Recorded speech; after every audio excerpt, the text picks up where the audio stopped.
Jeremy, I'd like to begin with you quoting the Washington Post tonight. We'll put it up on the screen. This statement came after White House officials pressured the Justice Department to issue a more forceful denial, according to an advisor who spoke to the president. The president asked advisors Friday if he should fire Rosenstein, and some of those around Trump sought to sway him not to make any decision Friday night. During those discussions, the president said he did not trust Rosenstein or McCabe, the advisor said. What's your takeaway from all of this at this hour, Jeremy? And what are, if anything, are you expecting to see tomorrow over the weekend? Yeah, I think we got pretty close tonight, Brian, to a Friday night massacre.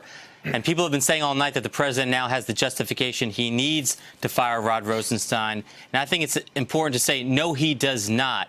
This was information about conversations that happened during one meeting or a series of meetings on one day in May 2017, before the Mueller investigation was kicked off, before any of us knew about the Trump Tower meeting, before the indictments of Manafort and Gates and Papadopoulos and Flynn, and before the indictments of senior Russian officials who interfered in the 2016 election. And I actually would argue, Brian, that if anything, Rod Rosenstein's view of this situation probably has grown darker as the conspiracy has unspooled and as the obstruction has unfolded. And I think even more so tonight, more than ever, we need to have an independent investigation that's led by Bob Mueller and that's protected from political assault from 1600 Pennsylvania Avenue. Hey there, I'm Chris Hayes from MSNBC. Thanks for watching MSNBC on YouTube. If you want to keep up to date with the videos we're putting out, you can click subscribe just below me or click over on this list to see lots of other great videos.